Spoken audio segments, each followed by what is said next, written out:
troisième épisode de la semaine du balado officiel des Carabins, la ligne bleue. Renaud Saint-Laurent en compagnie de Raphaël Bergeron-Gosselin, Laurence Blanchette et aujourd'hui notre invité Louis-Philippe Simoneau. Louis-Philippe, bonjour! Bonjour! Louis-Philippe, on te reçoit pour évidemment nous parler de ta saison extraordinaire en cours, une saison qui va très bien pour toute l'équipe, mais aussi pour toi, une soirée très spéciale vendredi dernier. Ouais. Mais aussi, on va mettre la table pour le match de samedi dans 2 jours à Sherbrooke contre le Vert-et-Or, avant-dernier match de la saison régulière. Déjà. Et on va parler vraiment du point de vue sportif sous peu, mais avant, Laurence, il y a des petites indications à donner pour des gens qui voudraient, par exemple, venir assister au match à Sherbrooke. Ben tout à fait, parce qu'on sait que les partisans des Bleus suivent les Bleus peu importe où ils vont. Et Sherbrooke ne fait pas partie des places où ils vont pas. Bref. Oui. Pour ceux... J'ai cherché l'expression, mais ça m'a échappé. Ils vont être au rendez-vous. Exactement. Et donc, pour samedi, donc 12 octobre, oui. Je voulais juste rappeler que les Montagnards, notre groupe de partisans passionnés et qu'on adore nous-mêmes, aura une loge à leur nom. Sur le côté du terrain, au niveau du terrain. Sur le côté, c'est ça, exactement. On en a parlé la semaine passée. Je réitère l'information. Pour membres, c'est 35 $, non membres, 45 $. Mais ce qui est le plus important là-dedans, c'est que la loge est sur le bord du terrain. Il y a 2 consommations. Il y a des hot dogs à volonté. Qu'est-ce que j'ai noté également? Il y a une place qui est comme sur le bord du terrain. En tout cas, c'est vraiment une expérience le fun pour un match en esprit.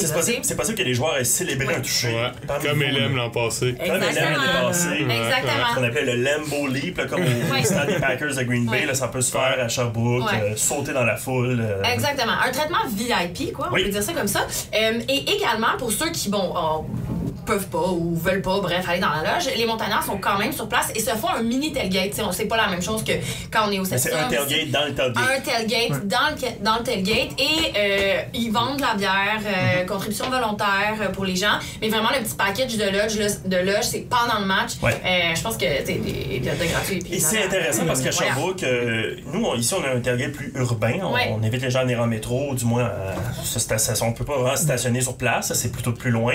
Là, à Sherbrooke, il y a un gros terrain de stationnement, donc vous arrivez en voiture naturellement, normalement, à Sherbrooke. Exactement, 4 roues. Et en cheval. De la façon que vous voulez, vous pouvez vous stationner et donc aller dans le tailgate. Il y aura une partie, il y a toujours des tentes bleues, peu importe où on va, il y en aura à Québec dans 2 semaines. Il y en a une à Sherbrooke samedi.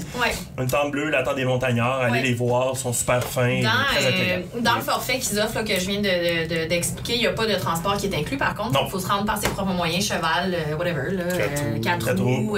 Course. Sur la 10, ça peut être long, en vélo. C'est ça, un petit vélo. Et aussi, je voulais mentionner que tu seras certainement heureux d'apprendre ça, Philippe. Il y a un magnifique pourcentage de rabais sur nos foulards et nos tuques du 7 au 17 octobre. Donc, pour ceux qui veulent, ça commence à faire frais dehors, on l'a vu vendredi dernier, se procurer tuques, casquettes, foulards, ça sera possible avec 25% de rabais aux librairies l'UDM, à la Coop HEC et en ligne. Peut-être que tu peux nous montrer, ça c'est la nouvelle version du foulard. Non, mais tu l'enlèves pour montrer le Montréal. D'accord, aux gens. Comme si j'étais au stade Saputo, là, je suis à l'envers. J'ai à l'envers, ça va pas en tout. Alors, qui vous permettrait, j'ai vraiment l'air de faire de la pub, là, sur, je sais plus c'est quoi le... Une niche. Bref, non, mais qui permettrait à tout le monde de montrer ses couleurs et de se réchauffer en même temps. Pour le rappeler, la saison froide est bien installée vendredi dernier. C'est un peu frisquet et là, ça s'améliorera pas en fin de semaine à Sherbrooke et la semaine suivante à Québec. Exact. Et de retour ici en séries éliminatoires. L'accessoire chaud sera à l'honneur et profitez-en. S'il peut être bleu et aux couleurs des Carabins, c'est encore mieux. C'est idéal. 25% de rabais, je réitère. Et ça sera beau tout l'hiver parce que oui, le football, mais il va y avoir du hockey, il va y avoir du volleyball tout l'hiver. Voilà un accessoire qui pourrait vous suivre. Pas chaud à l'aréna, hein? Pas chaud à l'aréna? Non. non, effectivement. Fait que c'est un rendez-vous samedi, il n'y a pas vraiment d'excuses pour pas être sur place. Les feuilles vont être incroyables. Le gear est en rabais. Puis je veux dire, les Montagnards sont sur place pour... Les couleurs en estrie, évidemment, un classique à ce temps-ci d'année. Un rendez-vous à ne pas manquer samedi, donc un match aussi. Il y aura un match sur le terrain très important. Il y aura aussi un match. Absolument. Un match où les Carabins tenteront de conserver leur fiche parfaite. Eux qui sont à 6 victoires, aucune défaite en ce moment au sommet de la division provinciale.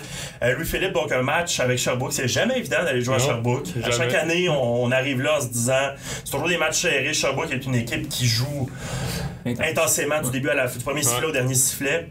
Et le stade de Sherbrooke, c'est toujours quelque chose aussi joué là. Comment t'appréhendes ce match-là samedi? Ben, surtout le gazon naturel, on pratique pas sur ça toute l'année. Tu fais bien de mentionner, c'est un petit avantage pour eux. Mais en fait, non, Sherbrooke, ça a été notre bête noire depuis que moi je suis arrivé ici. Fait que c'est tout le temps des parties serrées, des parties intenses, puis ça joue jusqu'à la fin. Et pour un batteur, ce gazon naturel-là, ça implique quoi? Ah, moi, je viens de la campagne, j'ai joué au soccer sur du gazon naturel, fait que non. Pas de roche, pas de souliers. Ouais, fais pas peur, moi. Mais pour vrai, ça change quelque chose, par exemple, à la technique, où tu dis, ça me fait pas peur, t'as pratiqué, mais. Ouais, mais. Tu changes-tu même tes souliers? Là, non, mes souliers restent pareils, c'est juste, mettons, ici, dessus un terrain synthétique, ou peu importe où que je vais, c'est un 2$ que je me mets comme pour que le holder ait, mettons. Vraiment un 2, là. Ouais, un vrai 2, la reine, là. Puis là-bas, faut que je mette une petite plaque parce que t'es dans le gazon, ben, je veux pas t'as une coupe de pouces de gazon, là. Fait que. Je savais pas ça. Donc, le ballon n'est pas posé quand le teneur du ballon reçoit la remise pour un botté de placement, place le ballon pour que tu le bottes. Il place pas sur le gazon directement. Il place sur un 2$, c'est ça? Ouais, ici, comme les terrains synthétiques, c'est un petit 2$, mais je veux dire, des fois il est à gauche, des fois il est à droite. C'est juste un point de repère qu'on a les deux pour dire que le ballon il va être à peu près là. Toi, tu t'alignes à peu près. Ouais, c'est ça. Est-ce que selon les surfaces, mettons sur du gazon, du vrai gazon, du gazon naturel, vous avez le droit de mettre des crampons en métal? Oh, ça, c'est une bonne question. Je pense pas non. Mais je sais, par exemple, c'est parce qu'à Sherbrooke, ce qui arrive, là, tu pourras confirmer, là, mais c'est du gazon naturel sur comme 90% du terrain. La zone début et les derniers divers, je pense. Ils l'ont changé, cet été, non? C'est la même chose encore, je pense. C'est comme il y a 3-4 verges dans le début du end zone que c'est en gazon naturel, puis après ça tombe à la synthétique. OK. Je pense qu'il y a une raison d'athlétisme pour ça, je sais pas trop. Ça se peut. Mais parce que tu sais, je sais qu'habituellement, les joueurs vont changer leurs crampons, là. Mais là, t'as comme les deux surfaces. Je pense que c'est la même chose. Les gars gardent les mêmes souliers, mais Jacques, notre préposé à équipement, Jacques Boosté, il amène une petite plaque là, avec des petits pics qui sortent, puis les gars ils enlèvent leur gazon. Ouais, toujours ça pendant les time-out, pendant les temps d'arrêt, quelqu'un vient porter le petit tapis, passer ses pieds, c'est ça. Non, mais c'est sûr que c'est une particularité, peut-être plus au niveau des joueurs de position qui eux dans leur. Les receveurs, tu sais, quand mettons, ils font leur changement de direction, mais il faut qu'ils s'assurent de bien planter leurs pieds quand ils tournent, là, fait que. Puis ils allaient affronter quand même une équipe qui est bien rodée, celle du Vert-et-Or. C'est sûr que là, bon, quelques blessures au poste de corps, mais dans l'ensemble, même s'ils sont en 4e place en ce moment, c'est une équipe qu'il faut pas prendre à la légère. Parce qu'il faut les retrouver en demi-finale. C'est ça, puis eux, ils veulent gagner. Là, je veux dire, ils ont pas le choix de gagner jusqu'à la fin de l'année. Fait que ils vont sortir leur meilleur football. Ils reviennent une semaine de bye week. Là, fait que non, c'est sûr qu'ils vont revenir fort. Et ce sera une chaude lutte pour les positions 3, 4 et 5. On sait que les 4 premiers font les séries. Les positions 3, 4 et 5 avec McGill, Sherbrooke et Concordia, ça va être une chaude lutte jusqu'à la fin. Là. Ouais, ça va être serré. Leurs matchs sont super importants. Point pour, point contre pour eux, c'est super important. Puis c'est sûr qu'ils vont vouloir marquer des points contre nous, puis pas nous en laisser faire. À surveiller du côté de Sherbrooke, bon, il y a des blessures au corps. Il y avait Anthony Robichaud qui était blessé, leur corps partant en début de saison. Zach Cloutier, je crois, a été blessé aussi au dernier match. Leur statut est incertain, on va en savoir plus vers la fin de la semaine. Il y a également le numéro 94, Badra, je crois, qui est un joueur de ligne défensive, qui est sous enquête en ce moment au niveau du RSEQ pour un incident à Concordia il y a 2 semaines. Donc ça pourrait être des absents potentiels. Mais de notre côté aussi, évidemment, il y a des blessés de part et d'autre. Mais donc ça va être absolument. Mais ça pourrait jouer là, assurément. C'est sûr que s'il envoie un corps recru dans la mêlée ou un corps plus jeune dans la mêlée face à une défense un peu plus expérimentée, ça peut aller peut-être un petit peu vite. Mais vraiment, ça va être un match très intéressant samedi. Est-ce qu'il y a d'autres choses à surveiller au niveau de Sherbrooke? Moi, j'avais noté un petit peu le William Tremblay-Arnold, le porteur de ballon, que c'est lui qui a le plus de verges combinées par match au sein du RSEQ. Donc, on parle capable de faire des dommages au sol et par la voie des airs. Au sol, voie des airs et même sur les retours de beauté. Donc, le gars touche beaucoup au ballon. Fait que, si on est capable de sortir ce gars-là du jeu, potentiellement, c'est très positif pour nous. Toi, tu dois faire attention sur tes bottées, j'imagine? Moi, j'ai joué avec lui à Garneau au cégep. Fait qu'on se connaît bien, puis quand je peux y botter à l'opposé de lui, j'en profite. Là. Ça, je pense que c'est 147 verges par match en moyenne qui récolte sur les 3 facettes, donc c'est beaucoup. Si on peut éviter de donner le ballon à ce gars-là, je pense que ça va être bien. Puis tantôt, rapidement, j'avais un petit peu de stats pour appuyer ce qu'on disait sur le classement qui est serré. Là, Sherbrooke en ce moment est 4e, donc si la saison se termine aujourd'hui, dernière équipe qui se classe pour les séries éliminatoires, il leur reste un match de plus à jouer que Concordia, qui est en ce moment l'équipe qui se classe pas. Mais Sherbrooke affronte nous et Laval, donc 2 les deux puissances au Québec. Et l'autre match, c'est Concordia. Donc, tu sais, s'ils veulent se donner une chance, là, ça serait bien pour eux qu'ils battent soit nous ou Laval. Laval. Puis pour les gens... ça serait bien. Hein? Non, mais je veux dire, ils n'ont pas le choix d'y aller all-in à chaque match jusqu'à la fin de la saison. Pour les gens qui connaissent moins ça, si jamais, là, puis écoute-moi pas épée, là, mais je veux pas jinxer, là, mais mettons que malheureusement on perd en fin de semaine, ça a-tu un impact sur notre classement? Ça a-tu un impact sur la game qu'on recevrait en demi-finale? Ben là, à ce moment-là, on tombe dans les bris d'égalité parce que le Rouge et Or en ce moment a également une défaite. Les bris d'égalité, ben là, c'est la fiche entre les deux équipes, donc on sera encore premier, mais là, ça serait vraiment tout au mais chose qui est certaine, on est assuré de recevoir le match de demi-finale. Pour sûr, ok. Ça, c'est certain. Exactement. Donc, sinon, samedi, ben, c'est ça, surveiller aussi, côté receveur, il y a Louis-Charles Moisan. Oui, exactement, Louis-Charles Moisan qui est un des, pas le plus, mais un des receveurs les plus ciblés de la Ligue. Là. Donc, je pense que c'est 5 ou 6 réceptions en moyenne par match. Donc, il y a quelques éléments clés, là, comme le porteur que William Tremblay-Arnaud que je parlais tantôt, Louis-Charles Moisan. Mais comme plusieurs équipes, il n'y a pas beaucoup d'équipes, là, mais c'est l'équipe du RSEQ qui marque le moins de touchés. Donc, beaucoup de bons joueurs, mais si on est capable de les sortir de l'équation, on a de la difficulté à concrétiser. Donc, ça va être la clé. Mais un bon batteur, n'est-ce pas, que tu connais? Pierre-Antoine Dastou, c'est un de mes meilleurs chums. Là. On botte ensemble tout l'été, puis lui, c'est sa dernière saison, fait qu'il va en profiter au bout, puis... Il n'y a pas les statistiques qu'il voudrait, mais je sais que s'il peut sortir une grosse game, là, il peut botter comme moi ou sinon encore meilleur que moi. Fait que... J'aime la confiance. Comme, il peut botter comme moi peut-être. Mais on se taquine du temps, on s'écrit à chaque jour, puis on regarde des fois des vidéos ensemble, là, l'été ou peu importe l'automne, quand on est ensemble, on regarde ça et on dit faudrait peut-être que tu corriges ça. C'est un de mes bons chums. Là. Tu fais ça avec d'autres batteurs ou c'est vraiment avec lui parce que t'es. Juste lui.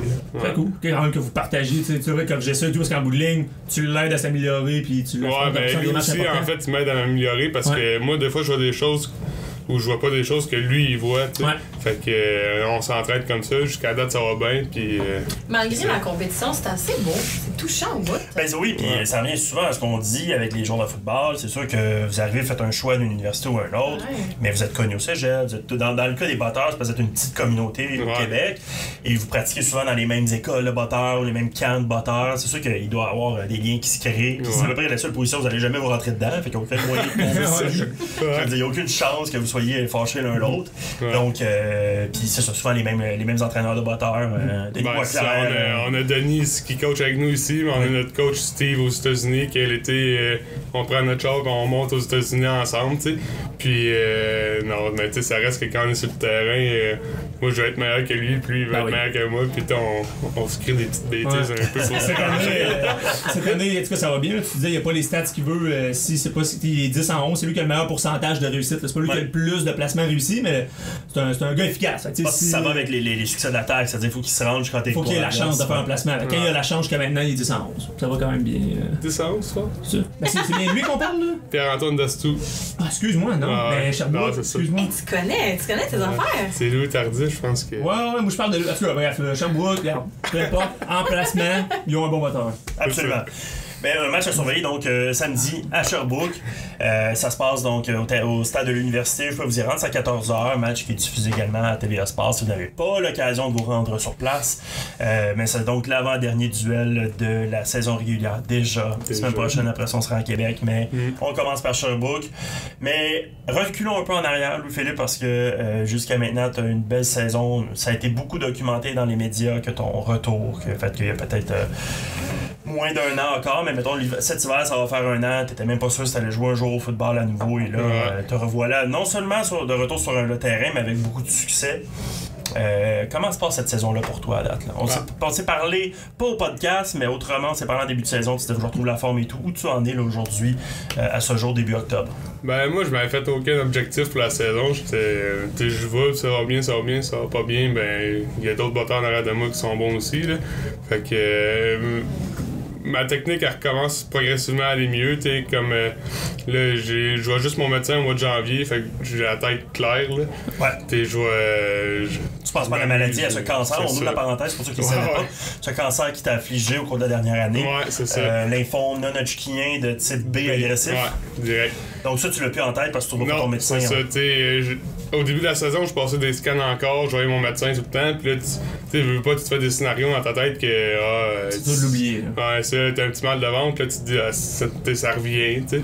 Mais finalement, là, tout est beau, tout est éclairé jusqu'au mois de janvier, fait que là, je m'amuse. Puis, je me sens bien dans mon corps, je botte pendant les pratiques, je me sens bien, fait que je peux pas être plus heureux.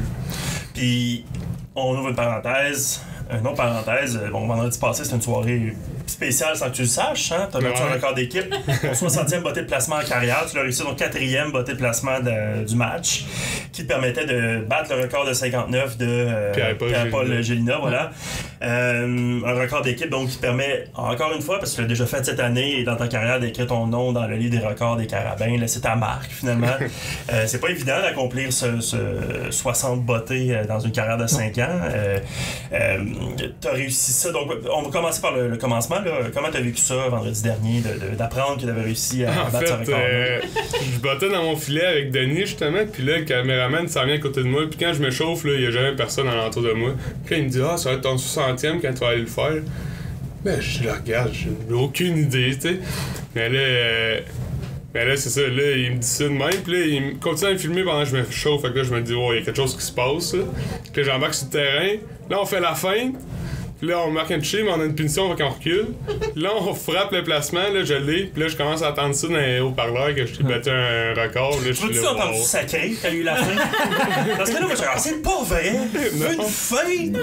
Parce qu'avant, en plus, il y avait eu l'échappée. Ah oui, il y a une occasion, au 3e quart, vous aviez l'occasion de faire un botté de placement, effectivement. Vous étiez en position, là, tu sais, la France est encore sur le terrain, finalement, vous perdez le ballon, après ça, une feinte. Tu sais, nous, l'infographie était prête, la vidéo, l'annonce. Je te confirme, là, nous on est tous sur la même l'équipe de club, le vidéaste, photographe, toutes nous on est sur la même ligne au CB, puis tout ce que j'entendais pendant genre 10 minutes, ça, ben voyons, j'ai jamais vu une équipe attendre autant un botté de placement de toute ma jeune vie, les carrières de football. Non, mais c'est ça, c'est un cas où c'est quelque chose. Là, c'est comme la partie créateur de contenu qui primait sur la logique football. Tout à fait. Tu sais, moi, au 3e quart, quand il y a eu l'échappée, puis c'est pas grave, là, ça arrive, mais le ballon était échappé, on marquait vers du côté nord, là, en tout cas, de l'autre côté du terrain, exactement. Ouais. Il y avait la lune derrière toi. Ah, moi, j'avais la shot vidéo, là, j'avais la lune, Louis Philippe, son placement. Puis, moi, je voulais vraiment que ça arrive à domicile parce qu'à l'extérieur, on l'aurait annoncé sur nos réseaux sociaux, mais l'annonceur maison là-bas, il l'aurait pas annoncé. Ça aurait été comme un peu dans l'anonymat. On t'en l'aurait appris après. Là, finalement, la game, t'aurais fait bailler. Mais là, on voulait la foule parce qu'il y avait pas plus. Quelle soirée vendredi. La foule, c'était plein. Moi, c'était une des plus belles soirées que j'ai au Sepsum. Absolument. Ça, c'est vrai. On parle d'un gars qui a vécu la coupe Vanier, là, tu sais. Ouais, tout le monde chantait, tout le monde dansait, tout le monde sautait, c'était complètement fou. Exactement. Même Danny a partagé ça sur Twitter, fait que tu te rends compte que c'était une grosse soirée. C'était hallucinant, puis là, j'étais comme... Ça peut arriver à ce moment-là, il va y avoir une belle ovation, parce qu'en plus de battre un record, t'as une belle histoire d'un survivant, d'un combattant qui a battu le cancer. Après ça va se passer à Sherbrooke, devant comme des partisans, mais pas autant. En plus, ça en prend de 4. Fait qu'on y croyait parce que t'as eu des matchs de 4 placements, mais un match de 4 placements, c'est quand même beaucoup. Fait qu'on se disait, c'est probablement que ça va arriver à l'étranger. Là, on avait la chance que ça arrive. En fait, la deuxième, quand tu as fait 2 en première demi, on s'est fait, OK, là, ça se peut. Cette équipe-là a une bonne attaque, tout est possible. Et là, finalement, donc, c'est arrivé. Un grand moment, quand même, honnêtement. Comme tu dis, dans une soirée absolument hallucinante en termes d'ambiance. Ouais, c'était complètement fou, ça sautait là. Qu'est-ce que ça fait comme genre, tu sais, comme l'équipe, qu'est-ce que ça vous donne? De l'énergie, ça vous distrait? Comme... Ben en fait, moi, ça me fait pas grand-chose, là. Tu sais, je veux dire, quand je vais botter, puis personne parle, fait que moi, je les attends pas, mais quand je vais à la défensive sur le terrain, puis là, que ça fait du bruit comme ça, que tout le monde saute, là, tu te dis, wow, les gars sur le terrain doivent être craqués, puis ils veulent aller chercher QB, là, tu sais. Ou veulent faire un jeu, ou vont faire leur job, mais non, ça fait juste donner plein d'énergie à tout le monde. Puis cette saison-là, donc, bon, c'est beau les records, c'est beau les victoires et tout, mais donc cette saison-là, tu dis tu te sens bien, tout ça va bien, t'es satisfait de ton rendement, même si t'avais pas d'objectif, en fait, oui, tu sais, je botte des ballons, je suis heureux, ça va bien, j'ai de bonnes stats, puis l'équipe gagne, fait que moi, je peux pas être plus content. L'ambiance doit être excellente dans le vestiaire. Ah ouais, c'est fou, y a personne à part, tout le monde est ensemble, puis tout le monde pousse vers la même direction, fait que c'est le fun. Je voudrais que tu me parles un peu là, du groupe de batteurs, parce qu'on a parlé l'autre jour, on recevait Pierre-Olivier Lestage et Marc-Antoine Lemay, qui ont parlé de l'unité de la ligne à l'attaque, comme quoi c'est toujours un groupe de frères, tout ensemble et tout. Et l'équipe de batteurs, là, vous êtes 4, vous n'avez pas piqué des verres non plus là, en termes de groupe soudé. Mais c'est une position particulière, fait que juste m'en parle de ce groupe de batteurs-là. Fait que, c'est bon. Par où commencer? Ouais, c'est ça. Mais tu sais, quand tout le monde a leur meeting, là, ben nous, les batteurs, là, mais on est tout le temps ensemble. On est les 4 ensemble. Il y a des meetings par position. Ouais, c'est ça. Mettons, à 4h15, c'est unités spéciales. Puis là, à 5h moins quart, ben là, c'est offensif-défensif. Ben nous, on a fini, là. On s'en va dans le physio, on parle avec Pat, on joue un peu à FIFA, ou sinon on s'en va au Café Kin en bas ici, on prend notre café, puis on jase, team bonding tout le temps, là. Puis ça fait en sorte que toi t'es exposé à Michael Arpin beaucoup, qui est un drôle de pistolet quand même. Ah, c'est spécial. On va dire unique. Ouais. Un unique. Ouais. Ben, je pense que tout le monde, on a tout notre petit côté, puis c'est ça qui nous fait un beau groupe ensemble. Ouais. Je veux dire, je le sais qu'Alan, puis Mick, puis Ben, ils me poussent en arrière, mais on rit tout le temps. Puis moi, j'ai coach avec Denis pour qu'il soit meilleur quand je pars. Fait que, non, c'est juste le fun. On a tellement un beau groupe, puis personne. On est juste tout le temps les 4 ensemble. Des fois, quand on a notre bye week, ben, on fait un souper chez quelqu'un ou peu importe. Fait que. Ouais. C'est pas une vie facile que ça, le batteur. Ben, pas une vie facile. C'est pas une position facile, là, parce qu'on le voit même dans la Ligue nationale de football, la NFL, des fois, tu manques des bottées et tout. Fait que ça prend un groupe de support aussi là, pour ça. Il y a une belle solidarité, là, parce que on l'a vu au match des Rams en fin de semaine, par exemple.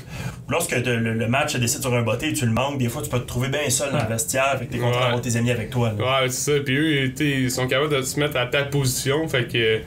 Je veux dire, même quand je manque un botté pendant une partie, ben les 3 puis Denis ils viennent alentour de moi puis ils disent c'est pas grave, là, ils me tapent sur l'épaule, le casse, mais qu'ils me tapent les fesses. Là, ça se fait! Ça se fait! Ce qui se passe derrière le filet de pratique reste derrière le filet de pratique. C'est ça. Et vous êtes très actifs quand même, les batteurs au football canadien, football à 3 essais, il y a beaucoup de dégagement, beaucoup de placement. Puis toi, en plus, tu fais les 3, le botté d'envoi, dégagement, placement. Donc, toi, ta partie de match, on peut pas dire qu'on t'appelle pis t'es pas réchauffé, là. Vous jouez beaucoup, là, quand même. Ouais, ben, c'est ça. Des fois, c'est long, comme à McGill, quand on a joué à McGill, quand on a eu les 5 revirements, là, le premier quart, j'ai rien fait, là. Fait que, fait que c'est juste de rester dans la game, de suivre la game, parce que ça va assez vite, là. Une interception. Puis là, ils sont en la ligne de 25, l'offensive fait 1-2 out, puis là, c'est moi qui embarque pour botter. Fait que je fais un peu de vélo, je botte un peu dans le filet, mais je suis la game beaucoup. Là. C'est vraiment l'année Louis-Philippe Simoneau, parce que bon, l'année passée, ça a bien été. T'étais joueur d'année des unités spéciales au Québec et tout, c'était vraiment génial. On en parlait tantôt de la maladie qui t'a frappé au mois de février dernier. Ton combat avec succès, ton retour au jeu. Joueur de la semaine 2 fois cette année. Au moins. 2 fois, ouais. Record d'équipe. Je pense que c'était 17 placements, ça va super bien. C'est vraiment ton année fiancée. Ouais. Depuis peu. Yes! Et put a ring on it, comme chantait Beyoncé. Bien sûr. N'a pas hésité à écouter Beyoncé. Donc, quelle année spectaculaire. Qu'est-ce que tu vas faire l'année prochaine? Ben, juste au mois de décembre, je pense que je vais juste prendre 1-2 semaines pour décompresser. Dès que j'ai eu ma rémission, ben, le camp il commençait, fait que j'ai pas vraiment eu le temps de respirer. Là. Ben, tu sais, j'aime ça, je m'amuse, puis j'ai du fun, je suis occupé tout le temps. Ben, début décembre, là, je vais prendre un petit moment pour moi, puis ma copine, justement, pour genre juste. On va laisser ça de côté un peu, là, tout, puis je sais pas trop qu'est-ce qu'on va faire. Avez-vous une date pour le mariage? Ben, pas une date, mais vous, une période pour le mariage? Plus 2021. Là, 2021, okay. On regarde, mettons, parce que là, il faut réserver ça un an et demi d'avance. Fait que, on prend notre temps, on veut vraiment s'assurer que ça soit vraiment à notre goût, puis quand on va être prêt, ben, tout va être seté pour faire notre mariage. Si jamais, là, t'as besoin de... L'animation de ton mariage. Non, mais pas pour l'animation. L'animation, ben, Renaud, certainement, on pourrait faire une vidéo pour podcast, mais aussi juste que tu saches que ma soeur se marie ce week-end. Ah oui? Alors, au niveau de la...